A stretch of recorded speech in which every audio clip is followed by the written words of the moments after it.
Hello बच्चों, आज हम लोग पढ़ेंगे न्यूट्रिशन इन प्लांट। ये फिगर बनाए हैं बच्चों हम लोग समझने के लिए न्यूट्रिशन कैसे होता है प्लांट में। आप तो जानते हैं प्लांट में न्यूट्रिशन फोटोसिंथेसिस के द्वारा होता है। फिर बोलोगे फोटोसिंथेसिस क्या है? Photosynthesis means preparation of the food in the plant by self is called photosynthesis. The process in which plant make their own food in the presence of water, air, sunlight, chlorophyll. That process is called photosynthesis. इसके पहले मैं ये बताना चाह रही थी कि nutrition क्या है। न्यूट्रिशन में बच्चों दो बातें आती हैं, डाइजेशन एंड एब्जॉर्प्शन। डाइजेशन किसका? फूड का।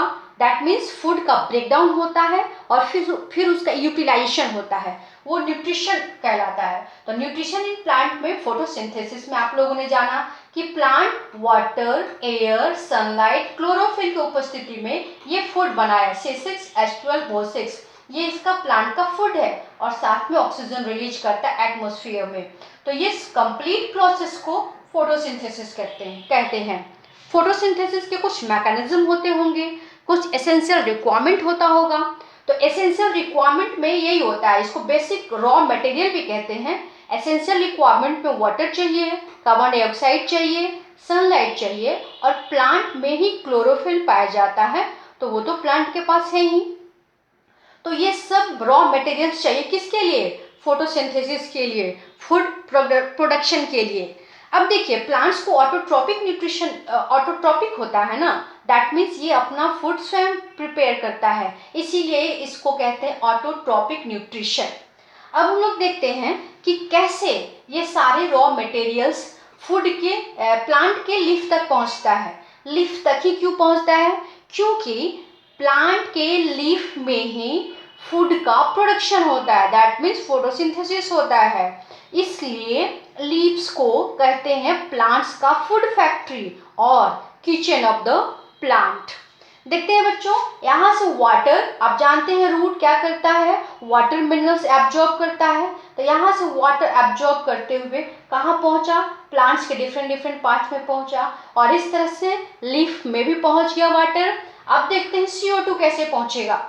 आप देख रहे हो छोटे छोटे स्ट्रक्चर, जिसको क्या कहते हैं? स्टोमाटा।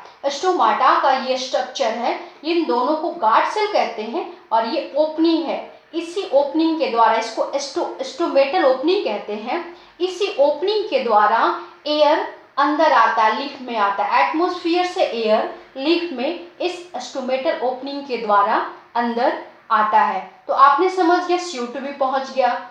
क्लोरोफिल तो लीफ में पाए ही जाते हैं।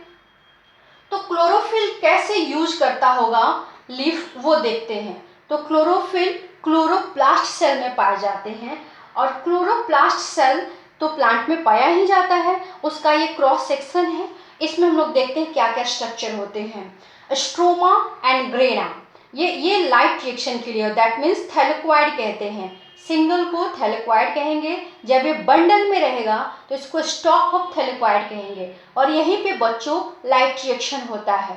लाइट रिएक्शन मीन्स ये वाटर है ना, इसका ब्रेक डाउन होगा। दैट मीन्स यहाँ पे सनलाइट ट्रैप कर लिया जाएगा, एब्जॉर्ब कर लिया जाएगा और जब सनलाइट एब्जॉर्ब होगा तो ये वाटर क्या होगा? टूट जाएगा, जिसको फोटोलाइसिस कहते हैं, जिसको लाइट रिएक्शन भी कहा जाता है। तो लाइट रिएक्शन कहाँ हुआ बच्चों? क्लोरोप्लास्ट सेल के अंदर जो थैलेक्वाइड हैं, इसी में सनलाइट एब्जॉर्ब हुआ और वाटर क्या हुआ? ब्रेक डाउन हुआ वाटर का। तो आपको लाइट रिएक्शन समझ में आया। अब ये जो खाली जगह है ना बच्चों, यहीं पे होगा क्या? Dark reaction. दैट मीन्स अब CO2 का रिडक्शन होना है। किस लिए? ये ग्लूकोज कार्बोहाइड्रेट बनाने के लिए। तो ये क्लोरोप्लास्ट सेल का इंटरनल स्ट्रक्चर है, जहाँ पे सनलाइट एब्जॉर्ब होता है, फोटोलाइसिस होता है और फूड प्रोडक्शन का प्रोसेस चलता है। तो आप समझे कि फोटोसिंथेसिस में दो मैकेनिज्म होते हैं, light reaction and dark reaction. Light reaction का साइड क्या है? तो थैलेक्वाइड, दैट मीन्स ग्रेनम, और स्ट्रोमा इसको बोलते हैं खाली वाले जगह को। यहाँ पे CO2 का ब्रेक डाउन होगा। तो इस तरह से क्या हुआ? फोटोसिंथेसिस प्लांट्स में हुआ, दैट मीन्स फूड प्रोडक्शन हुआ। अब इसमें कुछ क्वेश्चंस आते हैं बच्चों, जैसे what are the events take place in photosynthesis.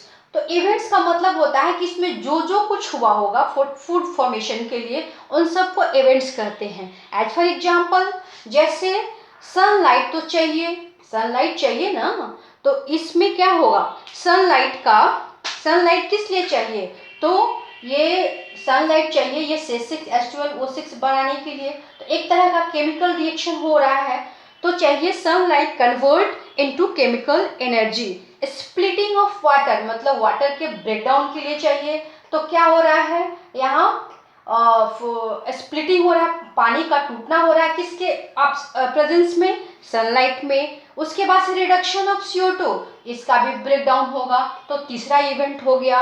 Oxygen produce हो रहा है, फूड तो प्रोड्यूस हो ही रहा है, ऑक्सीजन भी बाय प्रोडक्ट के रूप में प्रोड्यूस हो रहा है, जिसको living beings that means animals, हम लोग ह्यूमन बींग्स रेस्पायर करते हैं।